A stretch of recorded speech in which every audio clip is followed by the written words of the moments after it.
ओम शांति। आज 16 अक्टूबर 2025 की ईश्वरीय महावाक्य सुनते हैं। आज बाबा ने कहा, मीठे बच्चे एकांत में बैठ अब ऐसा अभ्यास करो जो अनुभव हो मैं शरीर से भिन्न आत्मा हूँ। इसको ही जीते जी मरना कहा जाता है। प्रश्न में बाबा ने कहा, एकांत का अर्थ क्या है?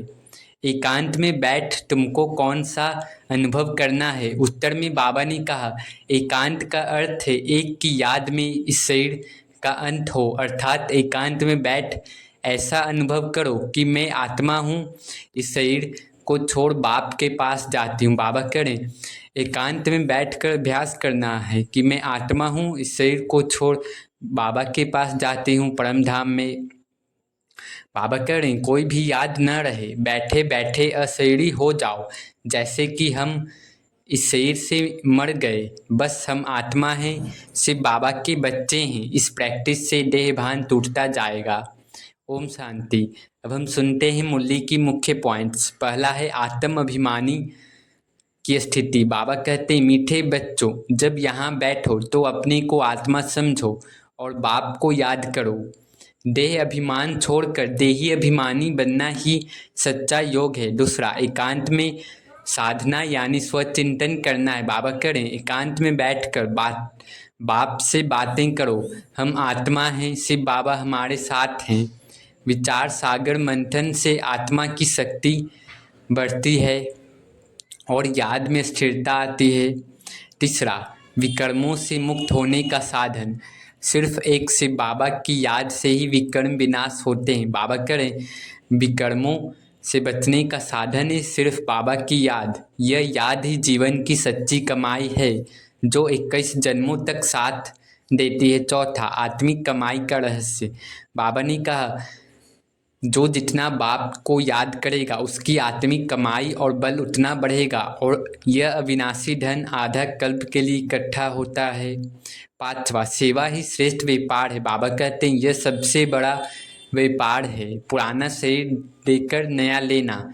चित्रों, बैज और गीता ज्ञान द्वारा सर्विस करो, यही सच्ची ईश्वरीय दुकान है। बाबा करें, चित्रों द्वारा, बैज द्वारा और गीता के ज्ञान द्वारा सर्विस करो, यही सच्ची ईश्वरीय सेवा होगी। छठा, शिवालय की स्थापना। बाबा ने कहा, तुम बच्चे देवी देवता धर्म की स्थापना कर रहे हो। यह लक्ष्मी नारायण का राज्य पुनः स्थापन हो रहा है। सातवां, स्वदर्शन चक्रधारी बनो। बाबा ने कहा, मुझे और चक्र को याद करो, त्रिकालदर्शी बनकर आदि मध्य अंत का ज्ञान धारण करो। तो आज दिन भर में कम से कम 8 और 10 बार स्वदर्शन चक्र फैलाना है और 5 स्वरूपों का भी अभ्यास करना है। 8वां, धैर्य और खुशी में रहो। बाबा ने कहा, थोड़ी बहुत तकलीफें आ सकती हैं परंतु खुशी जैसी खुराक और कोई नहीं। बाबा करें, थोड़ी बहुत तकलीफें आई तो खुशी नहीं जानी चाहिए, तकलीफें जाएं लेकिन खुशी न जाए। यह अतीन्द्रिय सुख ही गोप गोपियों का सच्चा गीत है। 9वां, माया पर विजय। माया के तूफान आएंगे परंतु याद की शक्ति से विजय निश्चित है। बाबा ने कहा, याद में रहो तो विकर्म विनाश होंगे, भूलोगे तो घाटा पड़ेगा। अब धारणा पॉइंट से पहला, रोज एकांत में बैठकर अपने से बातें करो, मैं आत्मा हूँ, बाबा मेरा साथी है। बाबा करें, रोज एकांत में बैठकर बाबा से बातें करनी है कि मैं आत्मा हूँ और बाबा मेरे साथी हैं। दूसरा, हर सेवा कार्य में बाप का नाम ऊंचा करने का नशा रखना है। कोई भी सेवा हो तो मेरा नाम ऊंचा ना हो, बाबा का नाम ऊंचा हो, ऐसी सेवा करनी है और ऐसा नशा में भी रहना है। अब मुरली का नशा है, हम परमात्मा के सच्चे व्यापारी हैं, 21 जन्मों के लिए अविनाशी धन कमा रहे हैं। हम शिव बाबा की रूहानी मिलिट्री हैं जो स्वर्ग की स्थापना कर रहे हैं। इसी नशे में रहना है कि अविनाशी धन कमा रहे हैं। अच्छा, मीठे मीठे सिखिलधे बच्चों प्रति माता पिता बाप दादा का याद प्यार और गुड मॉर्निंग। रूहानी बाप की रूहानी बच्चों को नमस्ते। धारणा के लिए मुख्य सार में बाबा ने कहा, पहला, विचार सागर मंथन करके अच्छे अच्छे रत्न निकालने हैं। बाबा करें, अच्छे अच्छे रत्न निकालने हैं। मुरली का मंथन करके कमाई जमा करनी है। सच्चा सच्चा खुदाई खिदमतगार बन सेवा करनी है। दूसरा, पढ़ाई का बहुत शौक रखना है। जब भी समय मिले एकांत में चले जाना है। ऐसा अभ्यास हो जो जीते जी शरीर से मरे हुए हैं। बाबा करें ऐसा अभ्यास हो जो जीते जी मर जाएं, इस स्टेज का अनुभव होता रहे, देह का भान भी भूल जाए। वरदान में बाबा ने कहा, अपने मूल संस्कारों के परिवर्तन द्वारा विश्व परिवर्तन करने वाले उदाहरण स्वरूप भव। बाबा ने कहा, अपने मूल संस्कारों के परिवर्तन द्वारा विश्व परिवर्तन करने वाले उदाहरण स्वरूप भव। बाबा ने कहा, हर एक में जो अपना मूल संस्कार है, जिसको नेचर कहते हो, जो समय प्रति समय आगे बढ़ने में रुकावट डालता है, उस मूल संस्कार का परिवर्तन करने वाले उदाहरण स्वरूप बनो, तब संपूर्ण विश्व का परिवर्तन होगा।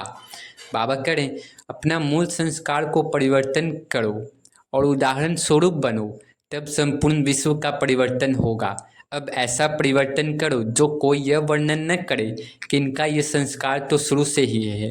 बाबा करें ऐसा परिवर्तन करो कि कोई आपके बारे में ऐसा न बोले कि इनका संस्कार तो शुरू से ही है।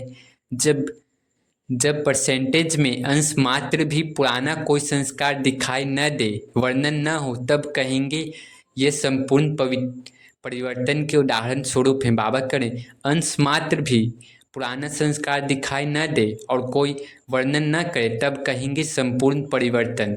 स्लोगन में बाबा ने कहा, अब प्रयत्न का समय बीत गया, इसलिए दिल से प्रतिज्ञा कर जीवन का परिवर्तन करो। बाबा करें अब प्रयत्न करने का समय बीत गया, दिल से बाबा से प्रतिज्ञा करनी है और जीवन का परिवर्तन करके दिखाना है।